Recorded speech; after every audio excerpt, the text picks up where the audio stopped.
Hello everyone, welcome to the in-depth series of Drishti IAS. I am Ritu and today we are going to discuss very important topic of science and technology, which is OpenAI and why its co-founder was sacked from the company. So before moving to the points of discussion, first of all we will discuss that what is OpenAI and why its importance is increasing day by day, especially in the country like India.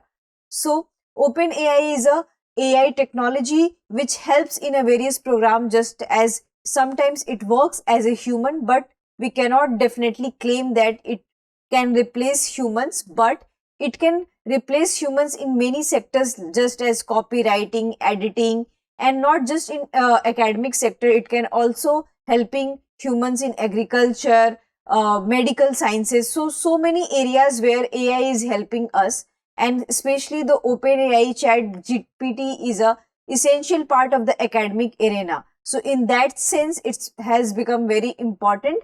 And according to a Canada report, India is the ninth largest company or ninth largest country which acquire AI specialists in their country. So in that sense, that India is among the top 10 countries which has a huge number of AI usage and which has a huge number of AI specialists. So moving to the points of discussion part.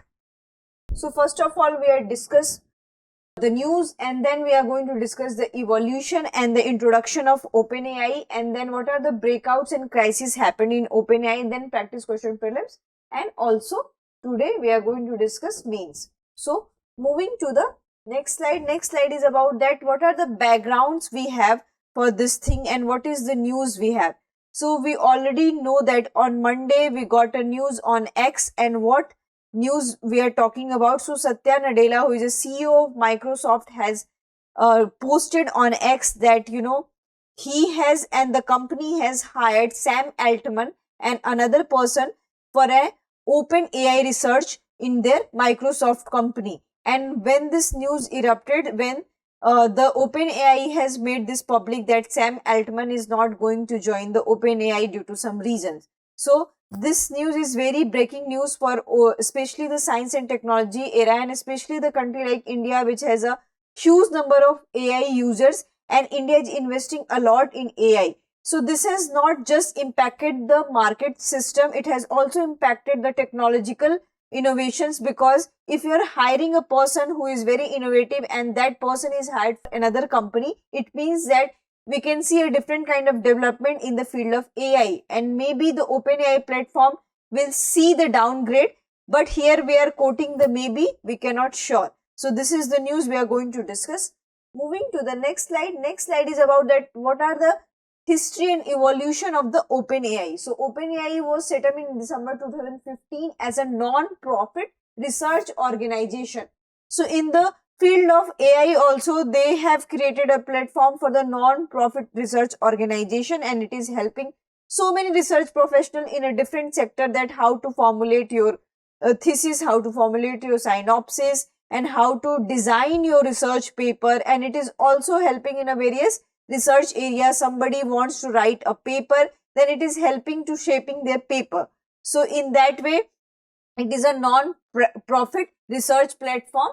And around 2 years after its inception, OpenAI released a report title, and what is the name of that report is Improving Language Understanding by Generative Pre-Training. So right now we have a GPTs, and in various prelims examination they have also asked the full form of GPT. So you must know what is the full form of GPT, which is Generative Pre-Trained Transformers.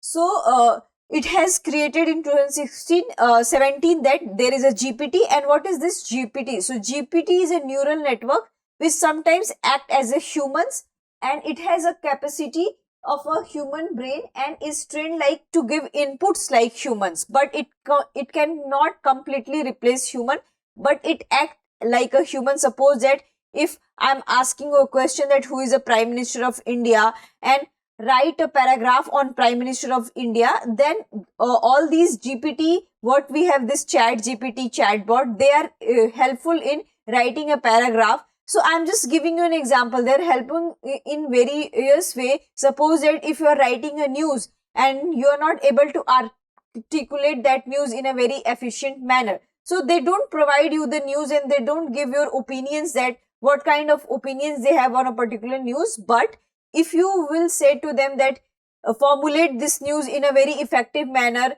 kindly remove the grammatical errors from this news report, then they are able to do that. So this is a neural network, but it cannot give any kind of opinion, just like humans. So humans are able to give any kind of opinion that what had happened. So suppose that recently India has lost the World Cup.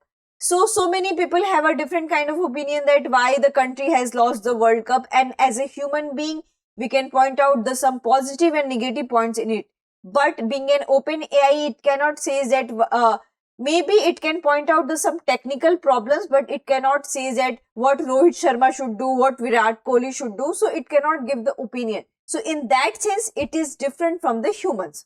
So moving towards the another slide is about that what had happened in 2019. So in 2019, there was a two kind of OpenAI system, and that has been divided. And what are the two kinds we have? So the first kind is that capped profit organization called OpenAI Global LLC, and the second is that the non-profit sole controlling, which is known as OpenAI Global LLC. So there is a two types of division between OpenAI. First has been opened for the non-profit and for the auto-generative AI, and the second is for the profit. So in that sense, they had divided the company into kind of the organization, and in a way, they will increase their profit 100 times, and in another way, they will help the humanity with the help of OpenAI and with the help of AI, because AI is useful in various sectors. So in they were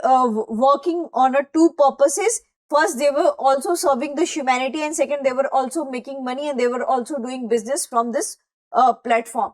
And what Altman got? So Altman got $1 billion in funding from Microsoft. And so here we can see the relationship that now Microsoft has hired the Altman.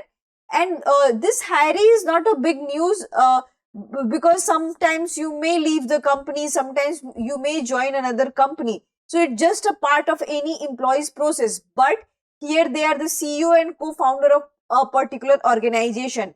And if they are getting funding and if they are getting opportunity, then there are high chances that they can create more innovation in the field of AI. And we can expect more innovation and more different kind of work in the field of AI. So in that way, this news is very big, and its main purpose is to benefit all humanity. So it is claimed by the OpenAI that our main purpose is to benefit humanity, and in free they are providing various services. So this is their evolution process. But what led to the breakout and crisis? So there was a ChatGPT last year, and ChatGPT has made various news, and so many people were also raising concern regarding the ChatGPT that it is a very essential part for the research area and especially for the academics. But they were also raising concern because it is harming the humans' innovation. It is also harming the job opportunity, and it involved various risks. So why these co-founders clash? So there was a crisis and breakouts because they had alleged that Sam Altman was not focusing on that what are the potential risks we have in the OpenAI and how to prevent all those risks. The Sam Altman was more focused towards the business and making money. They have alleged that we are not claiming such kind of things. We are just stating that what are the reasons for the breakouts. So that's why this OpenAI platform has been broke out, and its co-founder has been sacked, and it has been fired, and it has joined another company. So in that way, this was the reason for their breakouts. So moving towards the next slide is the practice question for prelims, and this has been already asked in 2020. And what is your question? So your question is, with the present state of development, artificial intelligence can effectively do which of the following? And your options are: bring down electricity consumption in industrial units, create meaningful short stories and songs, disease diagnosis, text-to-speech conversion, wireless transmission of electrical energy. So you have to answer this in the comment section. Moving towards the mains part. So the mains question is, innovation can take a backseat with increasing use of AI. Analyze the given statement with respect to the new developments in AI. So here we don't have to much focus that why he was hired, why he was fired from a particular company, and whatever the controversy they have. But we definitely know that, what kind of new AI is going to develop, who is going to develop different kind of AI, what are the potential risks in the AI, and how AI is helping human, how AI is harming the humans. So our main focus is artificial intelligence and its uses and misuses. Here we don't have to focus on what are the controversy, because being an aspirant we should avoid such kind of the news and we should not involve in such kind of the things. So our main focus is AI and its uses and its misuses. So here there's the question is that how it is harming the innovation.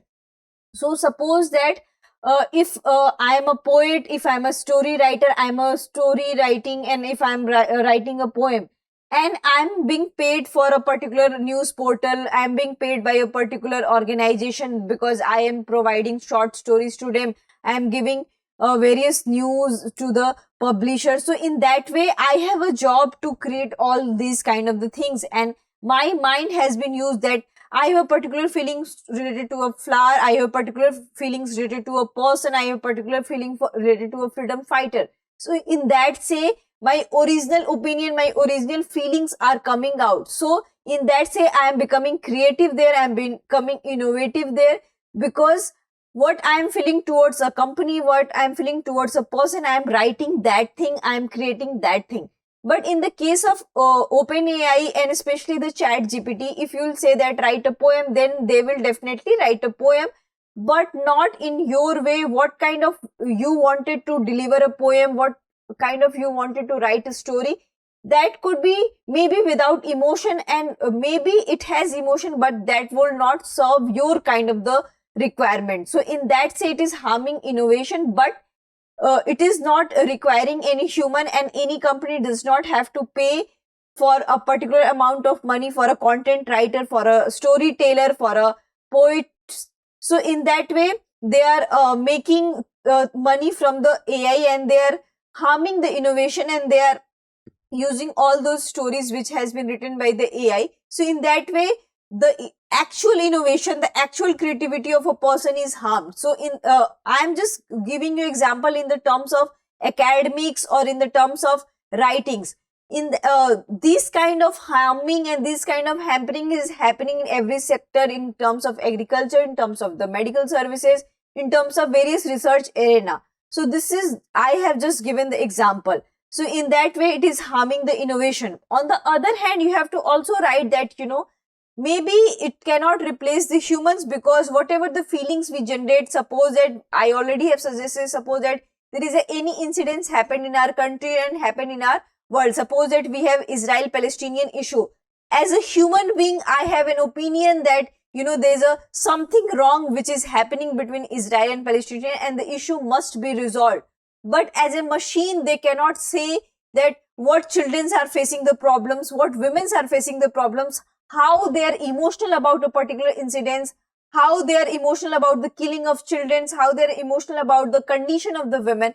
So in that way, they cannot completely replace the human. They can shape your writing, but they cannot bring out emotion under you. So in a way, you can say that, the companies, the organizations who are highly becoming dependent on the AI, they should also focus on the emotional part of the uses of the AI. And in that say, we can say that innovation is not hampered, and they should much focus on the innovation, and they should much focus on the original works of the people.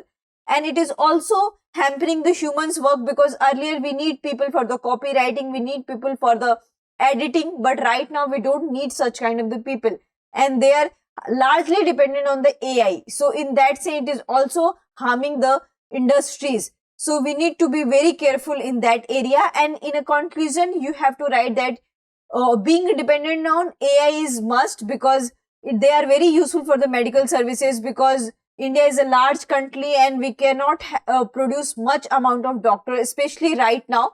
So in that say, the robots and various AI intelligence agency can help us in the terms of the agriculture, medical services. In terms of agriculture, they can help the crop, that which kind of the seeds they required, what are the conditions they have, In the terms of disaster management, we can use the AI where humans cannot reach. So in that say, we can have the usage of AI, but when coming to the innovation, when coming to the creation, we must prefer humans there, and we must not hamper their creativity. So this will be your conclusion. I hope you like this lecture. If you have any query to this lecture, kindly ask in the comment section. Thank you.